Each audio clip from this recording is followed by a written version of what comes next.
on that. KEMSA, Kenya Medical Supplies Authority. What's your comment on that? Is the government committed to fighting corruption? Number two, on Sunday and Saturday, we saw you with the president in Nyandarua, in Kasarani, and in Nyayo. You had a busy weekend with the president. Does it affect your watchdog role as oversighting the government, and are you planning anything? Thank you. First question is the first question is on KEMSA. KEMSA. Now, KEMSA issue, you know, these are all these issues we talked about, issues of corruption. The government is actually reacting. They're reacting to a very major issue. I don't think that this is the only scandal that they have in KEMSA.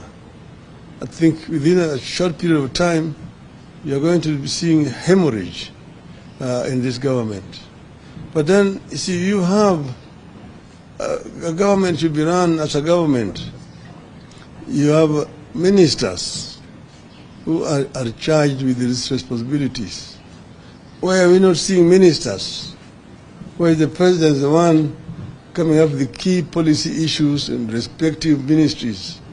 The other day, the president was talking about student loans with the permanent secretary, and there was no minister. And that is in the State House.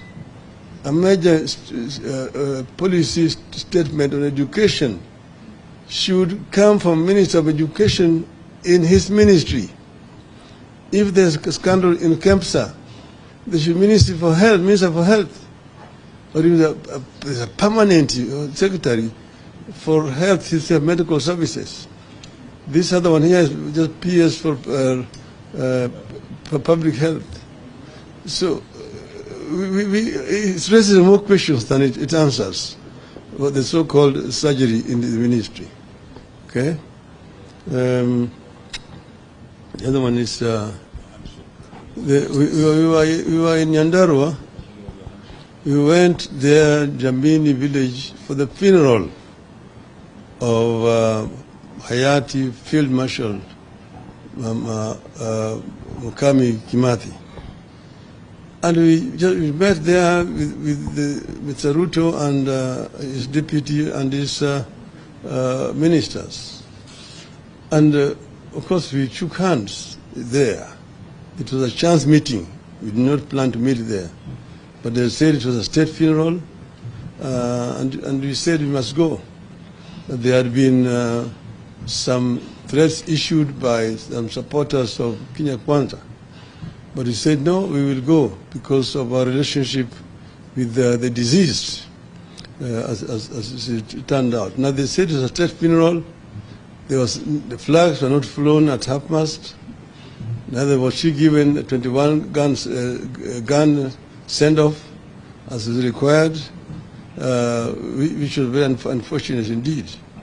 But from there, I had been invited to Kipchoge Keino Athletics tournament, which was taking place at Kasarani. And Mr. Ruto also was coming there. We didn't know that he was coming. He didn't also know that I was going. We just met there as a chance at Kasarani. And we watched the tournament together. We did not invite each other.